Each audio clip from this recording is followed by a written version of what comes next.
In today's video, I'm going to show you how to wrap text around an image in Mailchimp. So first log into Mailchimp, then go to Campaigns, click on the Edit button beside the email campaign you'd like to edit, and click on Edit Design to open up the email builder. So first drag a text block onto your layout. So in the left panel, you can either drag heading or paragraph, then put it anywhere you want it in your layout. And now here, start typing your content. Then at the top toolbar, click on the Insert Image button. Now here, upload your image or select one from the Content Studio. So just tick the box beside your chosen image and press the Insert button. Then you can set the image alignment to left or right.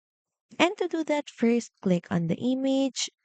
This will open up this editor in the left panel. And here, you can either select left or right or center,